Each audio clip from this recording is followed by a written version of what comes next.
Welcome back to Mama Mystery. I am your host, Kelly. And I am your co-host, What Austin. the hell was that? That's like a drum roll. No, that was not. What? No, that was not a drum roll. People are going to hear that and it's all, going to make ASMR. They're not going to like they're it. not going to like it at all. 1 star, Austin makes stupid noises. That have you ever heard a drum roll? I meant to go, brrr. That's what I should have done. Yeah, that's a drum roll. What you did was like a flopping fish. Stop doing it. It's gross. Oh my God. Okay, listen. Before we get started, I want to ask Austin a question, aside from if you've ever heard a drum roll before. Jesus.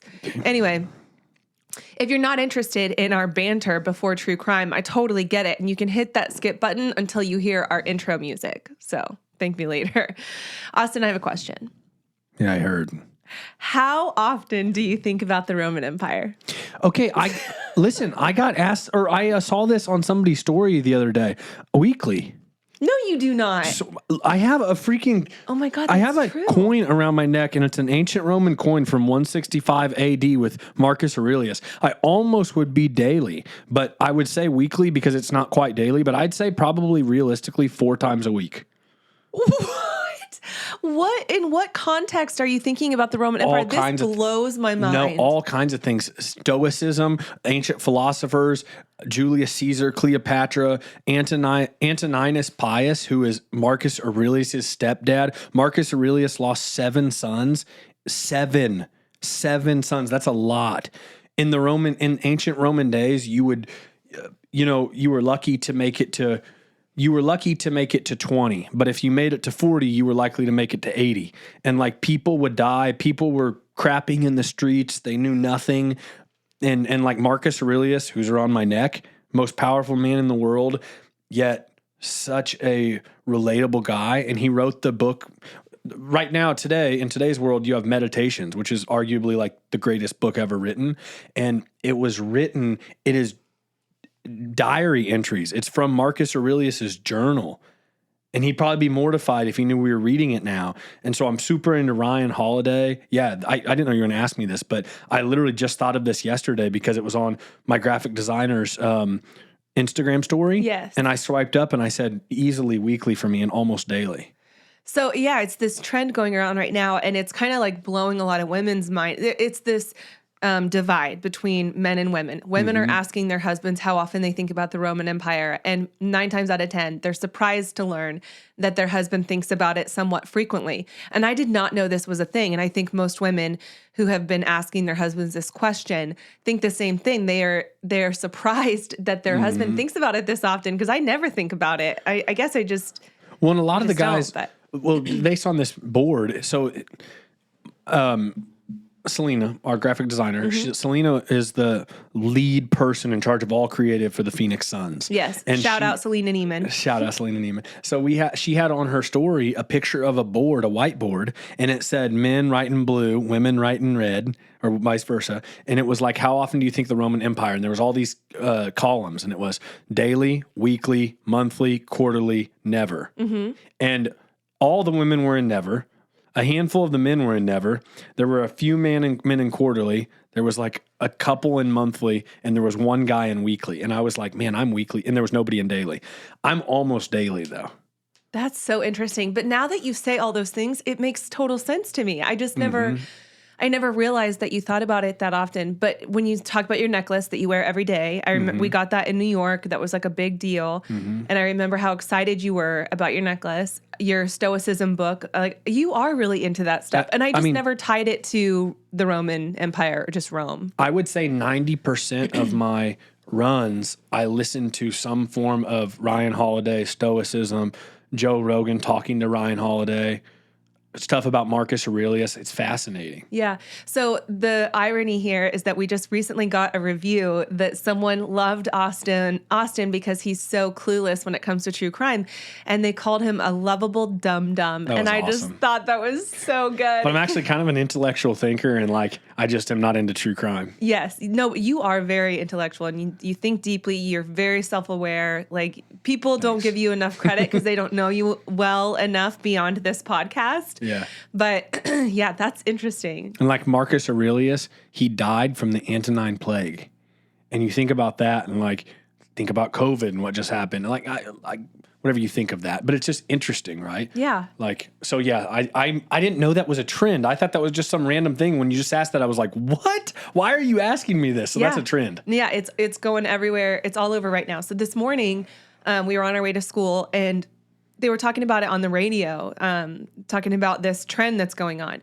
And somebody said a joke that was, some people don't think Cleopatra's...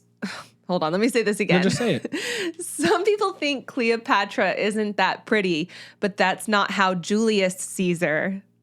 Oh, that's funny. Right? Julius Caesar was married to Cleopatra, or was in a relationship with Cleopatra. Yeah, but anyway, you know what's so funny? I was just listening to something the other night, and I heard Cleopatra's name, and I was thinking, I have a feeling that a lot of people here, they know the name Cleopatra, but they have no idea that it's from like 80 AD. You know what I mean? Mm-hmm. Like, did you know that? Did you know it's from, like, Cleopatra is a person from way back when? Before all this, did you know that? Well, I knew that she was a person that existed. I don't know anything about her, though. That's my point, though. Like, I feel like a lot of people might, like, I'm just spitballing here, okay? But I feel like a lot of people, if they heard the word Cleopatra, they'd be like, oh, yeah, that's a person. And if you said to somebody, when was Cleopatra alive? I don't think many people would realize it was 1800 or 2000 years ago. Mm-hmm. I think most people would be like, I don't know, 1800s? Like, yeah, except Jack, who, by the way, my point of telling that Julius Caesar joke is that after they said that joke on the radio, Jack goes, yeah, and Mom, Jack is our son, if you don't know. Jack, who's 10, goes, yeah, and Mom, did you know that Cleopatra and Julius Caesar had a baby and they named him Little Caesar? Oh, that's another joke. That's all.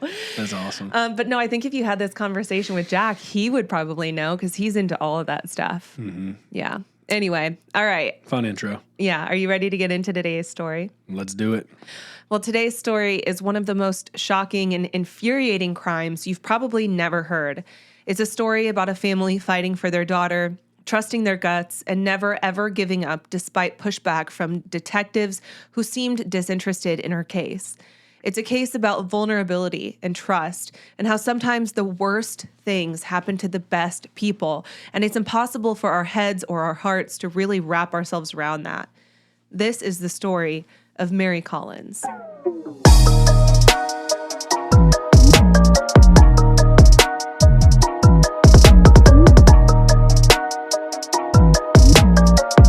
On a sunny July 6th, Casey Del Pezzo became a mother to a beautiful girl named Mary Santina Collins.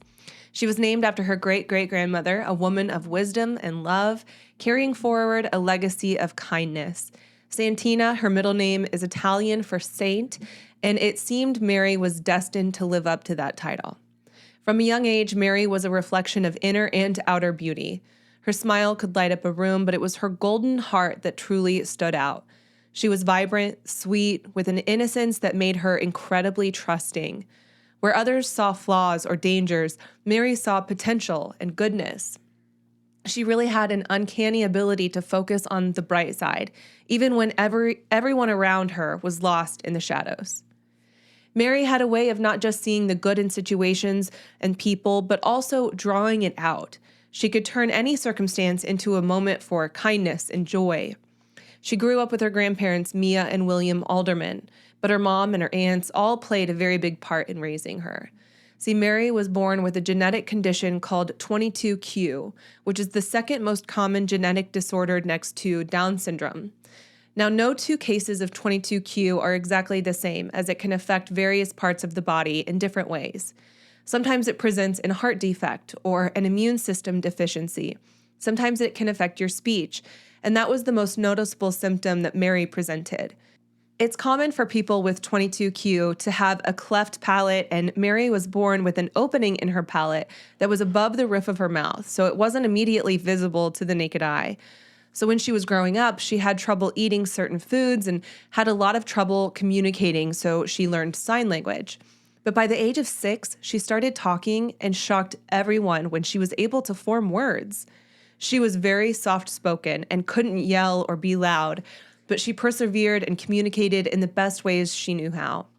As she continued to grow, it also became clear that she had a mild intellectual deficit, so compared to her friends, she had the capacity of someone about 5 to 10 years younger than her actual age. As a teen, she was so full of life and love and good energy. She loved to have fun. She always saw the bright side in every aspect of life. She had a great sense of humor, pulling pranks on her siblings or her friends. She really lived life so fully. She also loved listening to music and dressing up for impromptu photo shoots with her friends. She was very creative and confident with her style choices. She loved to change the color of her hair, and she had a unique, punkish, emo style. In high school, Mary had a tight-knit group of friends and dated a couple boys, one of whom was a guy named Lavi Pham. They'd hang out at each other's houses and sometimes go get sushi because it was Mary's favorite food. But as their relationship progressed, they realized they were better off as friends, so they broke up, but they stayed in touch. After high school, many of Mary's friends drifted apart.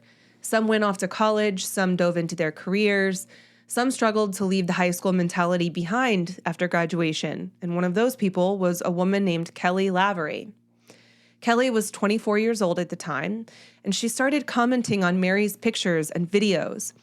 On one post, Kelly commented below Mary's picture saying, "Have you ever thought, maybe, just maybe, you ain't shit?" And then right below that comment, she wrote, quote, "I'd want to disappear ASAP, to be honest." And she'd say, "You should work on being less ugly," or "You're a dumb bitch and I hope you get hit by a Walmart truck." What a nightmare of a person. Absolutely. And now why would Kelly have an issue with Mary? Well, in my opinion, Kelly was jealous of Mary. Kelly started dating Lavi Pham, the same guy Mary dated in high school.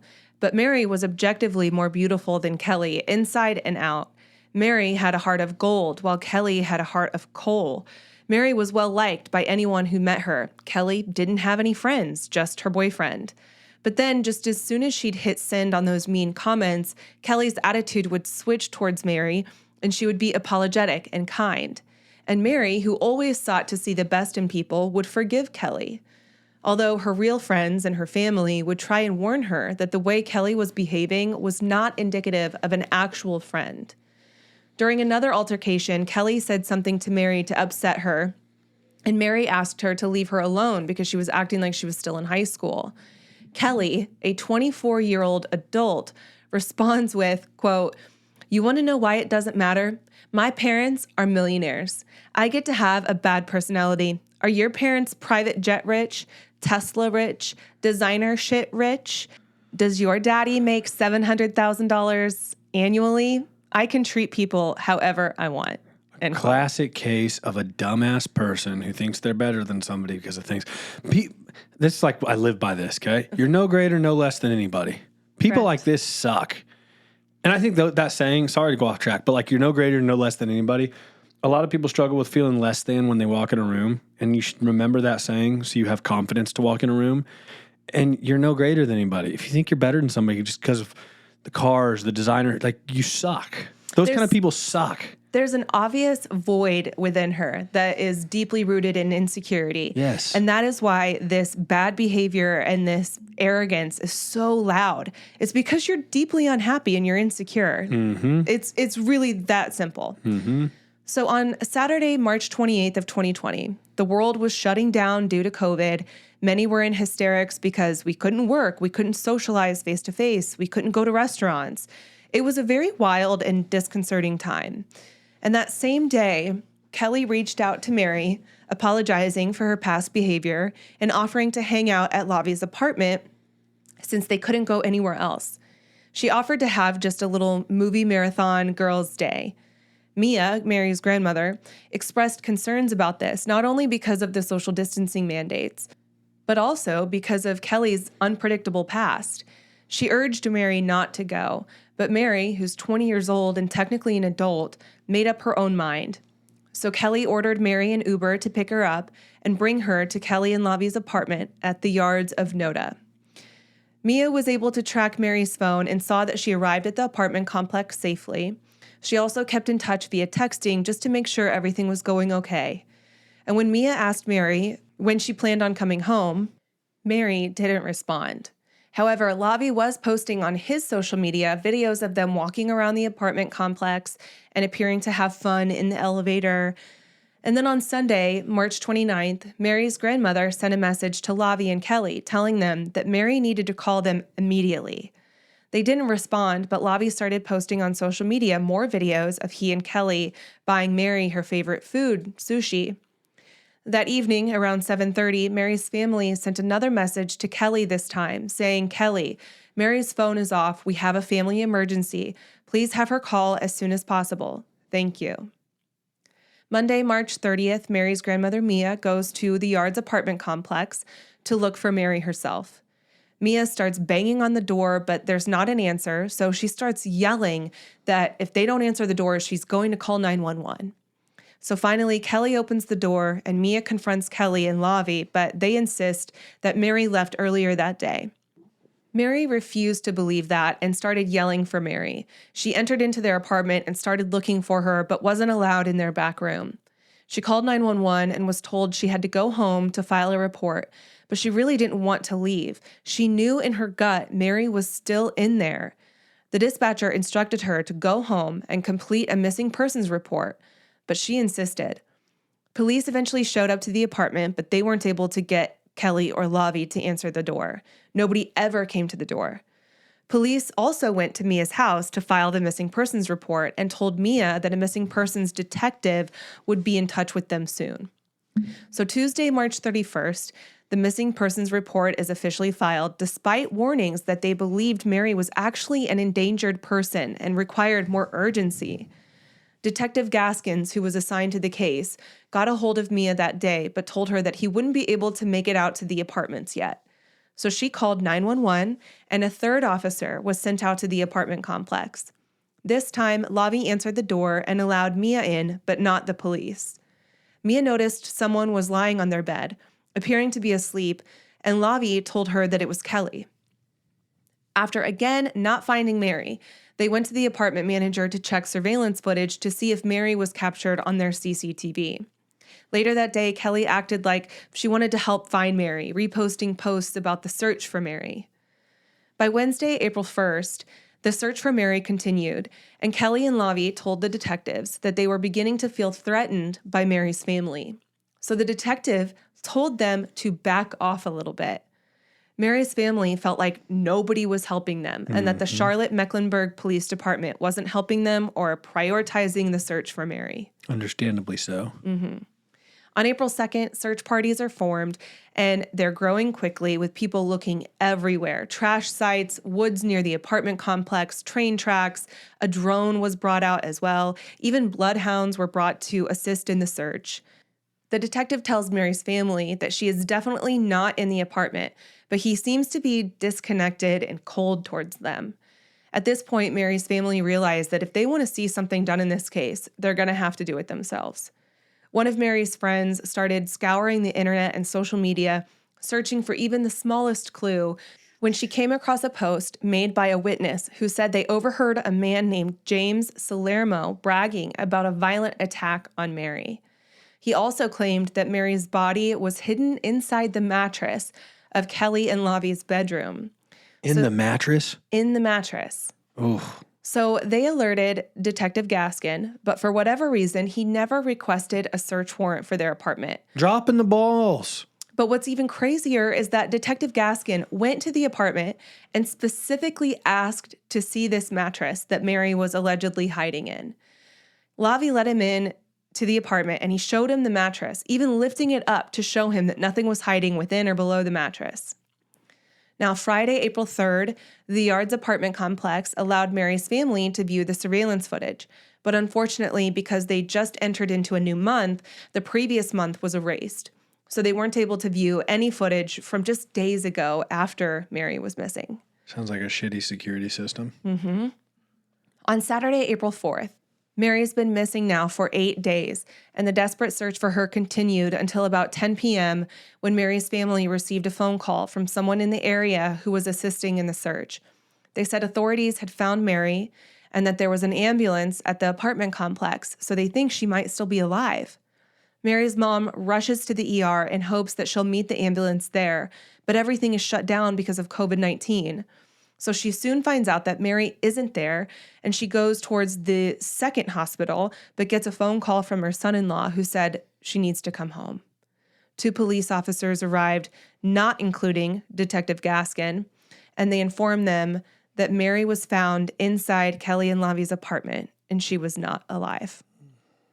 A former classmate of Mary's had been heavily invested in this case and was doing her own research to find Mary.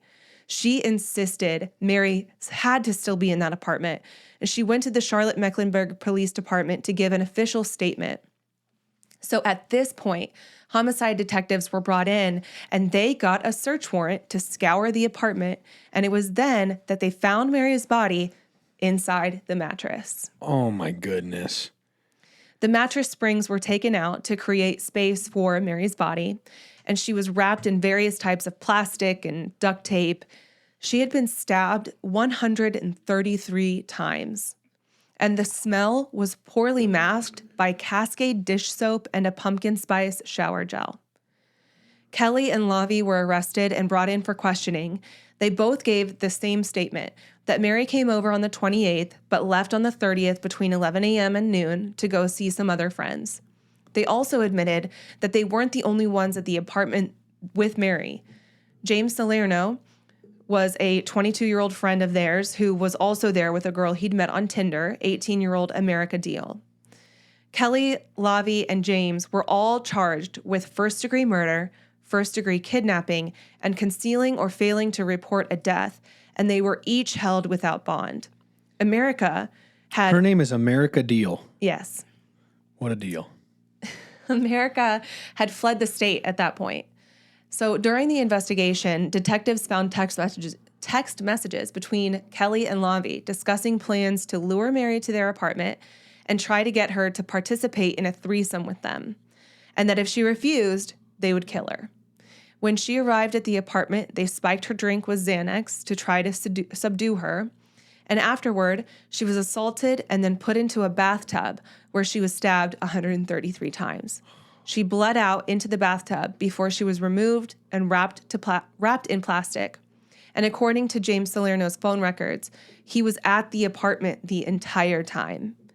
America was eventually tracked down, but not before the idiot went on social media to post a photo that she had written of a to-do list with the following goals: praise the Lord, break the law, take what's mine, take some more. Unfortunately, learn proper grammar and be a good human being didn't make the list. She turned herself in to police all the way over in Thornton, Colorado, where she was then extradited back to North Carolina to face charges for her involvement in Mary's murder. She was charged with felony accessory after the fact and concealing a death. She was held in custody until a bond hearing was held 15 months later, but on September 18th of 2021, she was released out on bond. Now, this was hugely upsetting to Mary's family, especially when they learned that she would not even be monitored while she was awaiting her trial. Back in 2019, officials in Charlotte, North Carolina, changed their electronic ankle monitoring procedures to not include murder suspects. Oh, it makes sense. Right. It was in some backwards, reverse psychology attempt or hope that judges would then not release murder suspects on bail. However, they never actually consulted the judges on this. So judges are still letting them have bail, but they're unaware that if they make bail, they won't be monitored. Who's running this? So backwards. So Mary's family, understandably, wasn't having it. They went to the district attorney to arrange a hearing to discuss the conditions of America's bail. Now, during this hearing, the judge reviewed the case and imposed a third-party electronic ankle monitoring system, a curfew of 6 p.m. to 6 a.m., and a restraining order preventing her from contacting any of her co-defendants. Makes sense. I mean, sounds like what we probably should have done from the start. Mm-hmm. In June of 2022, Kelly accepted a plea deal and pleaded guilty to second-degree murder, a somewhat lesser charge, kidnapping, and concealment of a body. The judge sentenced her to 20 to 25 years behind bars on the murder and kidnapping charges, plus an additional 5 to 7 years on the concealment charge. Lavi, however, pleaded not guilty and is still awaiting trial. James Salerno also pleaded not guilty to charges of murder, concealing a death, and kidnapping. He was previously being held without bond since his arrest was nearly 3 years ago. But in January of 2023, the judge set his bond at $250,000. And then on June 3rd of 2023, He was released on bond. Mary's grandmother, Mia, was enraged when she heard this, saying, quote, "You have enough evidence to jail somebody, arrest them, and put them in jail, and have them await a sentence or trial for first-degree murder. Then they shouldn't be out walking the street where they can hurt somebody else. These people need to be held accountable for what they've done, because you can't just stab somebody over 133 times, bash their head in, force drugs down her throat, and do other unspeakable things to her, kill her, and take her and wrap her in plastic, hide her in a mattress, and take her from us." I mean, her just being hearing upset her say is that. super reasonable. Yes. And it's crazy. I mean, I don't know how these people have a bond. And to be honest, I mean, just with the people they run around with and who they are, you know, obviously with a bondsman, they're doing $250,000 bond. They're getting out for 25 grand, you would assume. And it's like, I can't believe they know somebody who can help them, but still, why are they allowed to? Right. Those are the facts. Those are the black and white facts of the case. So why on earth would he be allowed to get out? That is baffling to me. If you are even an accomplice to a murder like that, you shouldn't be allowed to get out. Kelly Lavery could get out as early as June 29th of 2047. At her sentencing, her sister looked at Kelly and said, "You saw the light of my sister and wanted to put it out because you don't know what light is." End quote. And I thought that was just really touching. Mia said, quote, "I'm destroyed. There's no language for how I'm doing. No language exists for this kind of agony. What they did to Mary, what she went through, the depravity, the level of just the heinous, horrible things they did to her, and that I wasn't there, I couldn't stop them." End quote. I just can't help but feel so sad for her family, because they wanted to protect her. They tried to protect her, but you could only protect someone to a point, right? And at this point, she's 20 years old. She's technically an adult, and you try to let them have some sort of normalcy, you know, at the age of 20, despite knowing that they're vulnerable. I'm sure that the regret eats them alive every day. Mary was 20 years old. She was caring, compassionate, gracious, and kind. She had so much more to offer this world, more than Kelly, Lavi, James, or America combined could ever offer anyone. They are wastes of space, wastes of breath and air. And I hope that this story serves as a lesson to the police department in how they handle missing persons cases, especially cases involving people with mental deficits. Mary's family knew something was wrong. She wasn't just a runaway like everyone was treating her. She wasn't just an adult having fun with her friends. She was in trouble. And her family's fears should have been validated and recognized and seen, not just brushed under the rug. They fought like hell before and after they found her, despite roadblock after roadblock, despite so many disappointments from the justice system. They persevered because they knew what Mary deserved. And now Mary's memory will live on because of her family. Man, super sad. Yeah. You know, when I think about that, like the fact that she was a vulnerable person who had some intellectual deficits, I'm just thinking like, you've got to be an extra special type of evil to harm somebody that has a harder time to stand up for themselves. To target that type of person. Yes, to target that type of person. Exactly. Like, you are just a special type of scum. Yeah. And I really hope, I'm going to say this, I really hope they all get the shit beat out of them in jail. Get what I they almost said high deserve. school. But honestly, you deserve a life of misery at this point. That's all I have for today. Super sad. Sorry. Well written. Thank you. And you gave the true crime people just what they wanted. Yes. Anyway. Have a great weekend, Mama. Mystery out. Bye.